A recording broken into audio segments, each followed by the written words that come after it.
Here's the big challenge of life. You can have more than you've got because you can become more than you are. That's the challenge. And of course, the other side of the coin reads, unless you change how you are, you'll always have what you got. Everybody hopes things will get better.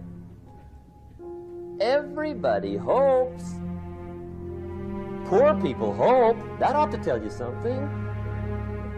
It means the future does not get better by hope. It gets better by plan. If you wish to be successful, study success. If you wish to be happy, study happiness. If you wish to be wealthy, study wealth. Don't leave it to chance. Make it a study. Some people just go through the day with their fingers crossed. See, that won't do it. You've got to study the things that can change your economic, social, spiritual, personal life. If you don't like how it is for you, change it. If it doesn't suit you, change it. If it doesn't please you, change it. If it isn't enough, change it. And I challenge you to do that because you can change. See, you don't ever have to be the same again after tonight, only by choice. Get around successful people and listen. Now, you can also learn from unsuccessful people. Take notes on both, negative and positive. On the negative, the notes are called What Not to Do. And you got to learn what not to do as well as what to do. So learn from the negative as well as the positive. Okay? Find out what poor people read and don't read it. Right? That's good information. Learn from the negative. But now you can also learn from the positive. Get around successful people. Listen to what they say. Listen to how they say it. It's important. We've all got about 16 waking hours. Practice listening those 16 hours. And I say practice listening because listening isn't easy. I found out it's easier to talk than it is to listen. But if you will practice listening the 16 hours you're awake, sure enough, from surprising sources comes great ideas. In sales training we teach, if you want to learn sales, listen to the kids. Kids have got to be the master salespeople of all time. They have no equal.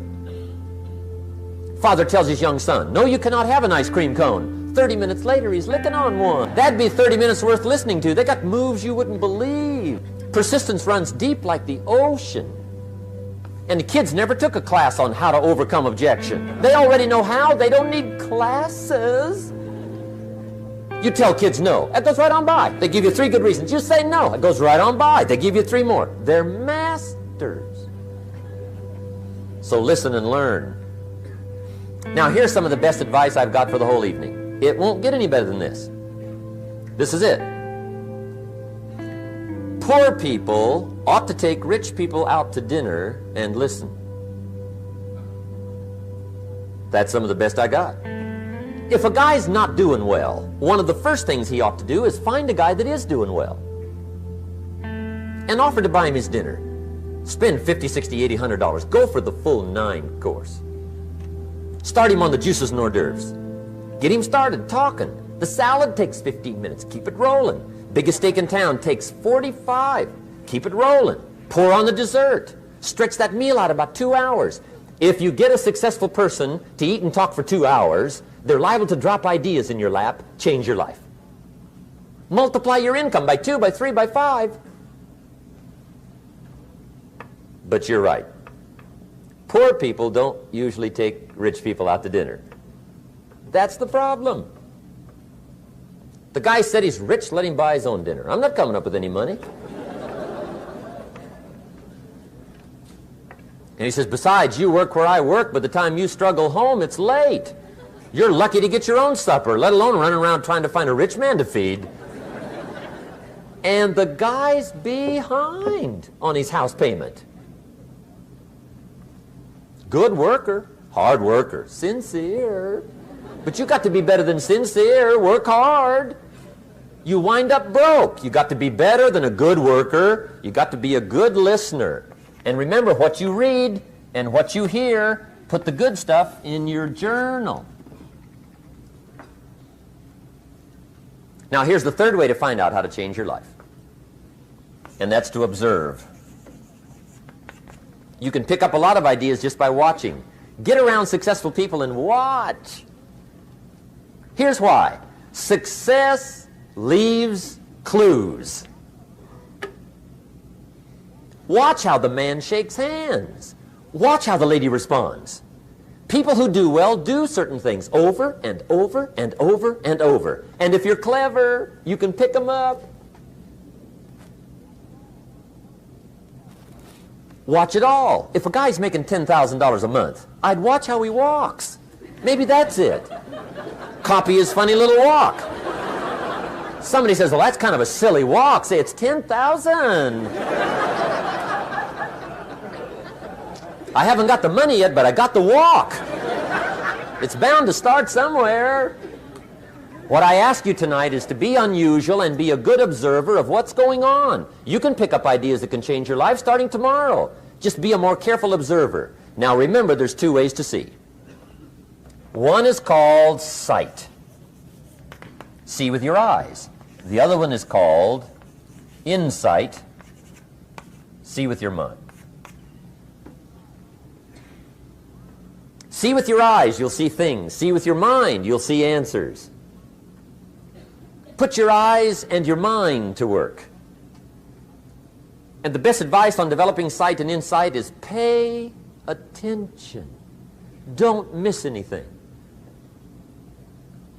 In the weekend seminar we teach, one of the greatest fatalities to success is preoccupation, lack of concentration.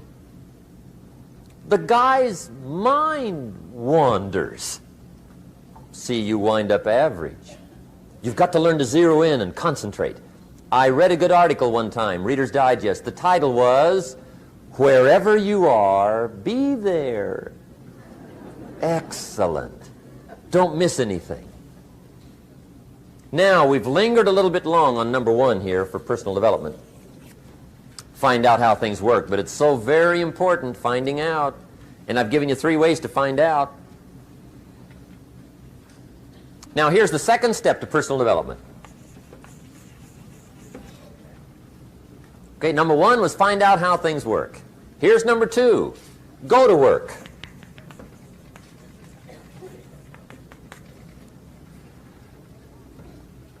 You must now take action on what you found out.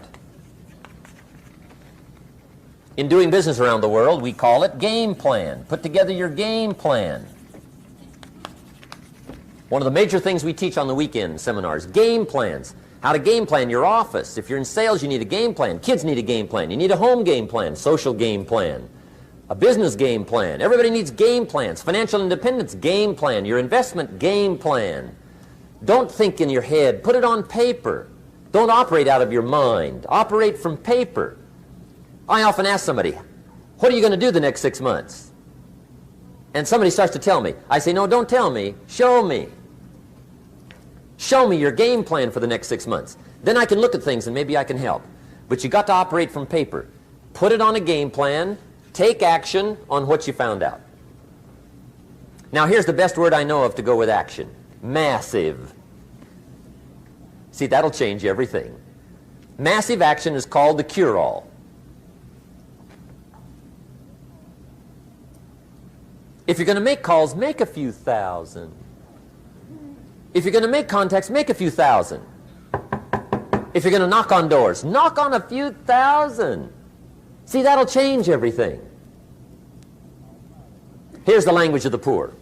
I'll try it a time or two and see what happens. It's the way poor people talk. The guy says, well, I'll give it 30 days. 30 days. You could guess his bank balance. You've got to have a better game plan. So here's one of the major things to do starting tomorrow. Take a look at your game plan. If it isn't loaded with massive action, change it tomorrow. Action. The formula really works like this. Pick up a good idea, take heavy action. Pick up a couple of good ideas, take heavy action. That's the formula for success. Heavy action.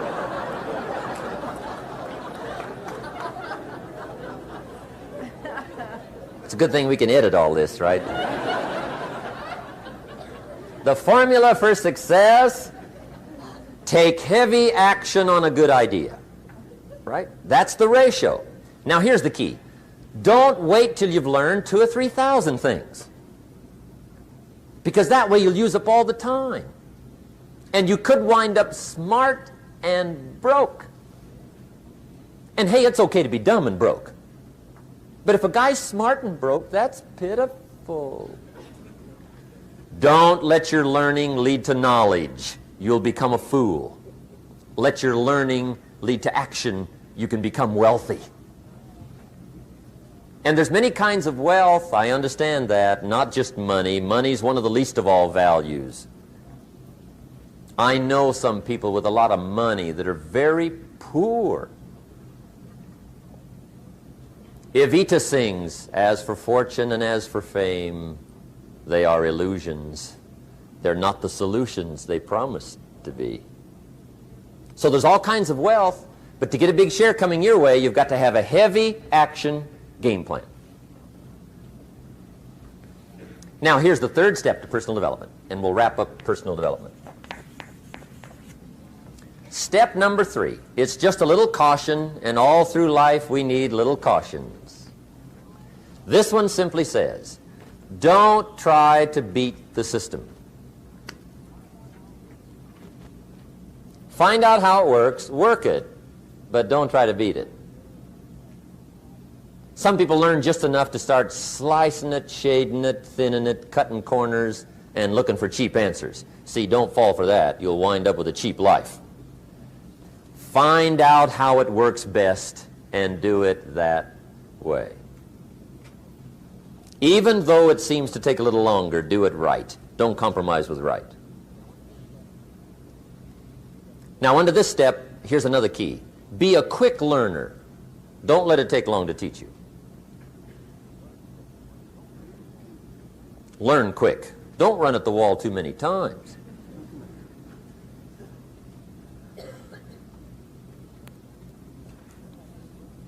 Learn quicker. One guy said he broke his nose 7 times in the same place. Somebody says, looks like you'd stay out of that place. Learn quicker. Now the third point here is don't be stubborn. See, some people won't change even when a better way comes. They say, well, I've been doing it this way 30 years. Hey, be ready for change. If it's a better way, go for it.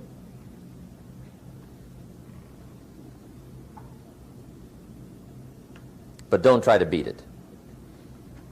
Or you'll be like the guy that went to Las Vegas. He didn't have much money, so he didn't want to risk his money gambling. But he gets to Las Vegas, and the jackpot bells are ringing, the money's flowing, the lights are flashing, and he can't help himself. He's got to gamble. But instead of gambling with his cash, he decides to play the mental gambling game. And the brilliant scheme he worked out goes like this. He'd pick a number like number 3. Mentally, he would bet a certain amount of money on the number. And whether it won or lost, he would jot down that amount in his little pad. I would have won $5 if I'd have made that bet, just to keep track of it, win or lose. That way, come midnight, he can calculate how he's doing, win or loser, how much, only not his money. Keep his money. Just play this mental gambling game. So here he is around the gambling table, everybody else shelling out their hard-earned cash. He's got this brilliant scheme. Instead of betting with his money, he's betting with his mind, and he lost his mind.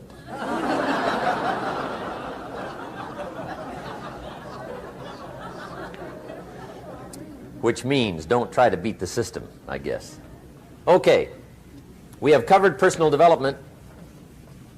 By the way, it's the longest subject, so take heart. The rest of them